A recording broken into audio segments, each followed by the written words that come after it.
our Toronto studios. This is the Muslim News on Muslim Network TV. Assalamu alaikum. I am Ahmed Ramadan. Our top story for today. Germany has frozen arms export to Israel that could be used in Gaza.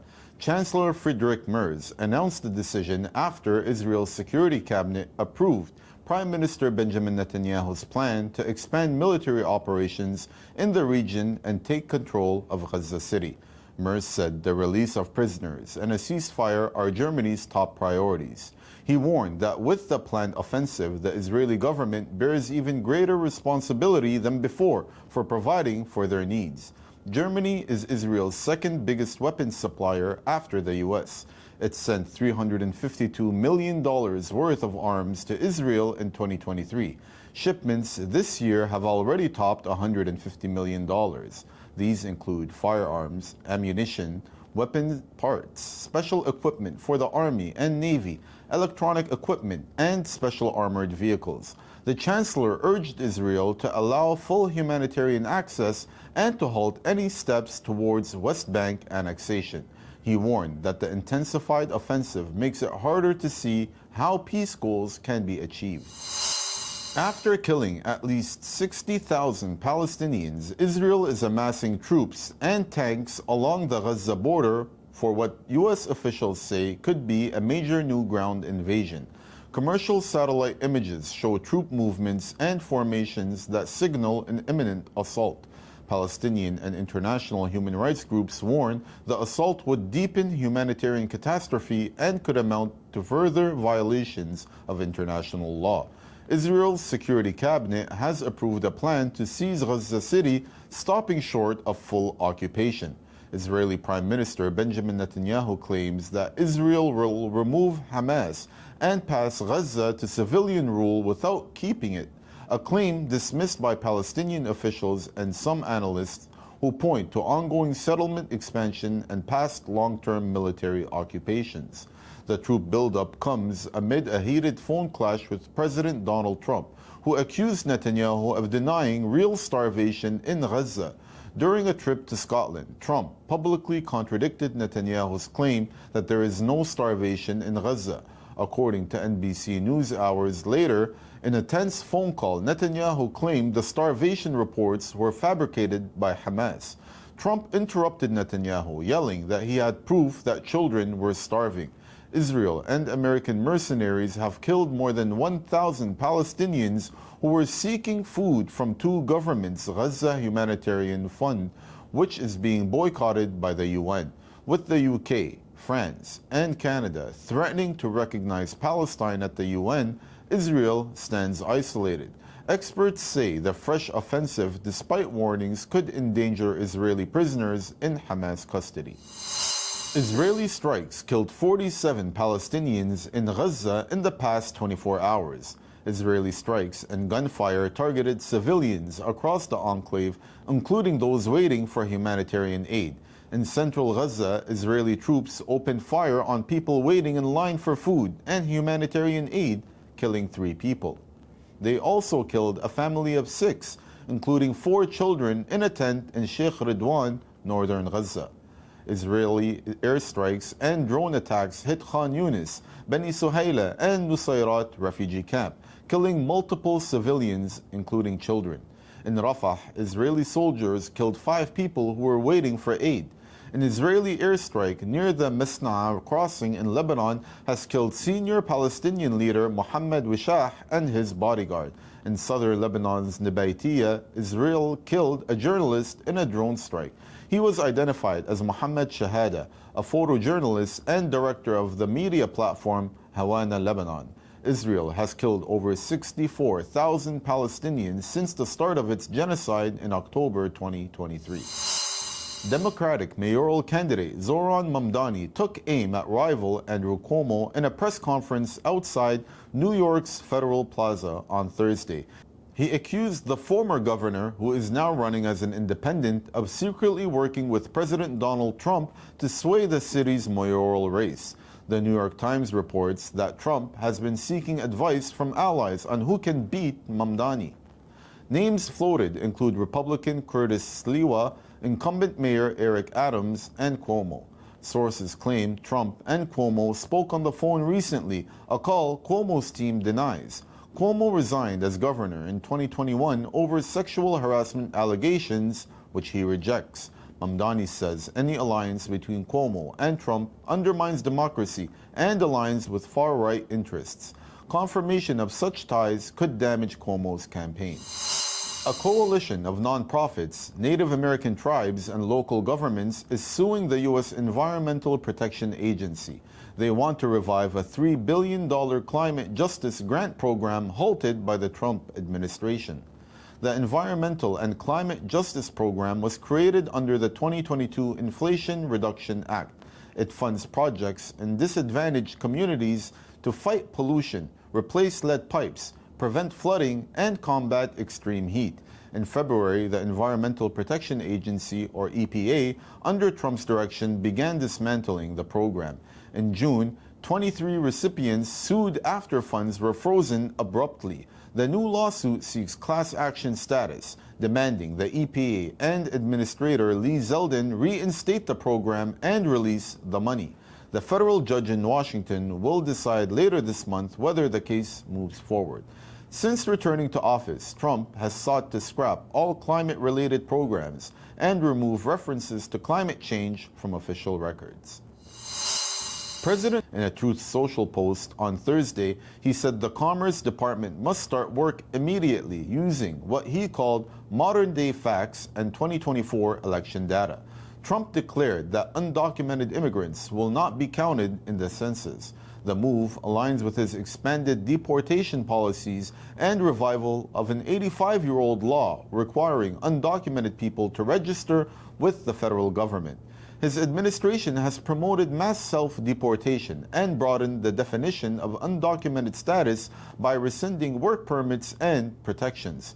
Trump has also dismissed official federal data he considers unreliable, once calling government reports rigged. He fired Bureau of Labor Statistics Chief Erica McIntyre after figures contradicted his claims. The plan could have major political implications affecting congressional representation and federal funding.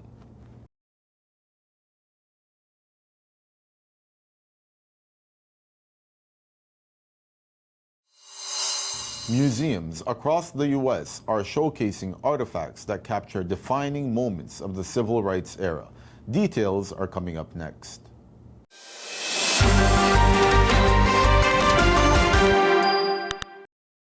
We can save a lot of people. I mean, some of those kids that's real starvation stuff. I see it. And you can't fake that.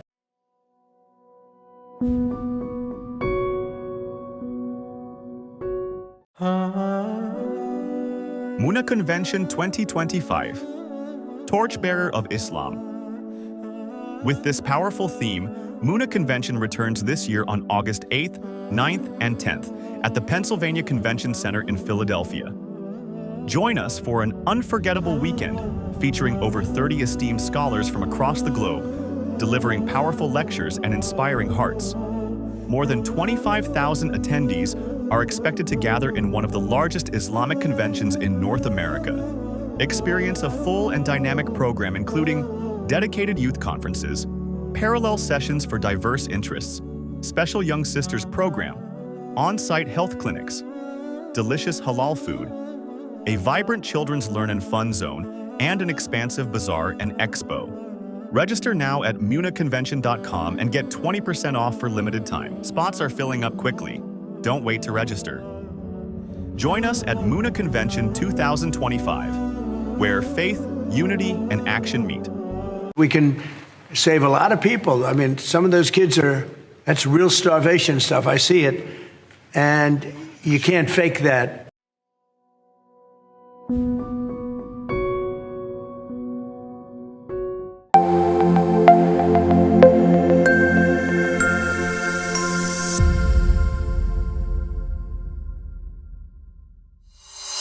America's biggest health insurance companies are raking in record profits while millions struggle to pay for their health care. A new report says the 7 largest publicly traded insurers made $71.3 billion last year. Their CEOs took home $146 million combined. The analysis by former Cigna executive Wendell Potter says that's enough to pay annual premiums for thousands of families. Potter warns that profits may dip this year, but companies will push to restore margins, likely adding to patients' financial pain. Polls show that 17% of U.S. adults now use buy now, pay later services for medical or dental bills. Nearly 80% say healthcare costs are a source of stress. Cuts in the Republican budget could strip millions of insurance coverage, raising ACA premiums by hundreds each year.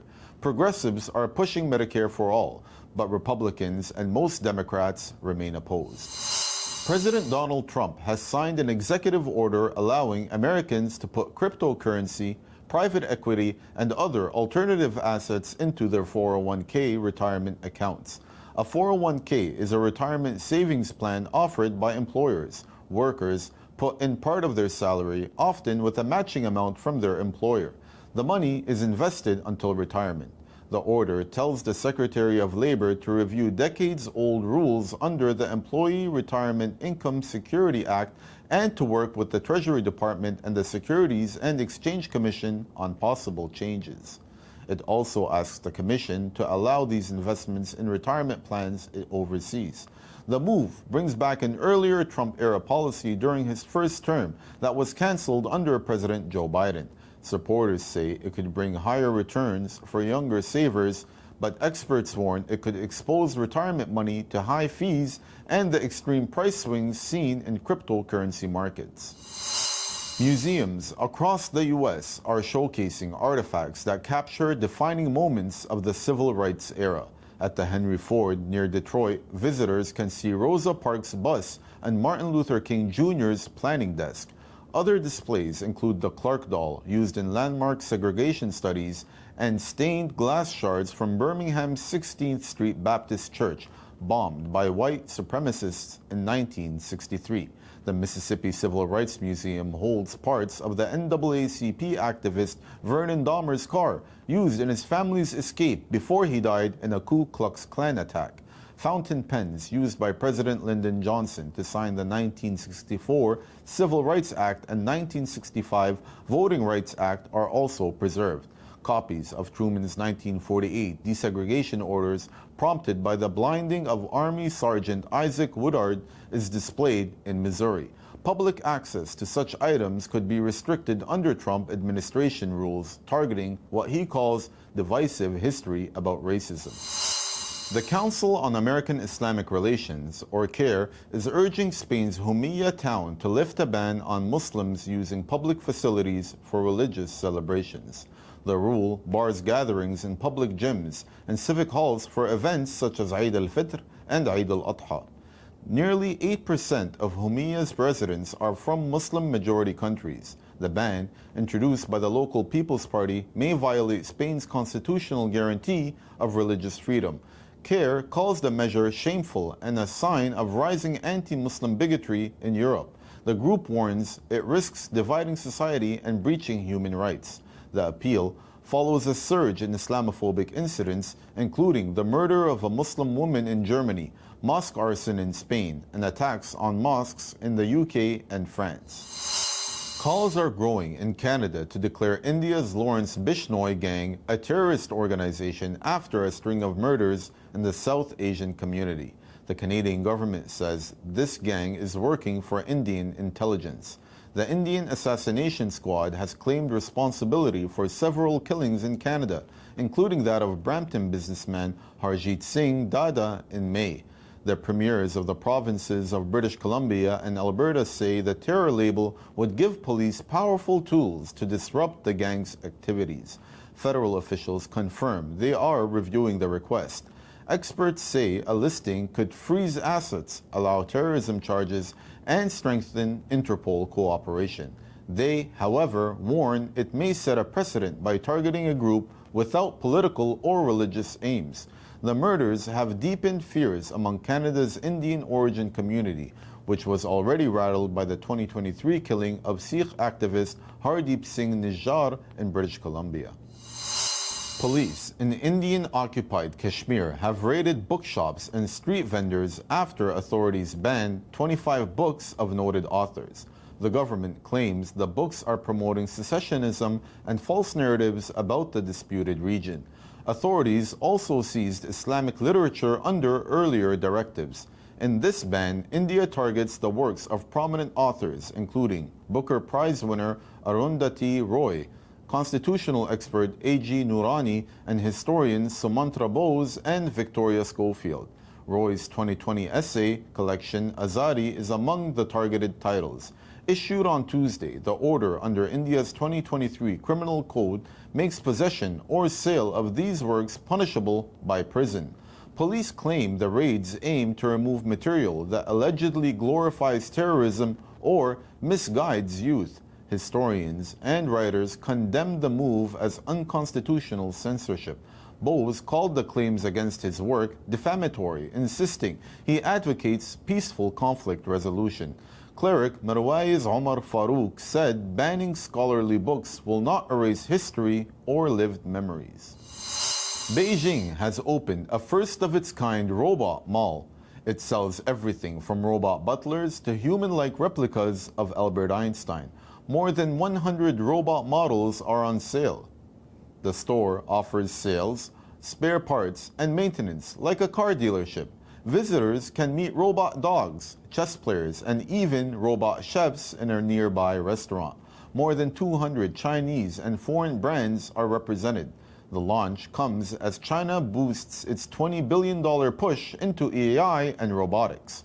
The opening coincides with Beijing's World Robot Conference, showcasing 1,500 exhibits. Next week, the city will host the first World Humanoid Robot Games. Teams from more than 20 nations will compete in running, dancing, and football. China hopes these machines will soon be part of daily life. That's all from our Toronto studios. Thank you for watching Muslim News. We are a community channel dedicated to bringing you stories you can trust. Please like, share, and subscribe to our content. You can also comment to let us know what you think of our coverage. You can donate now by visiting muslimnetwork.tv/donate. For more content, keep watching Muslim Network TV. Salam.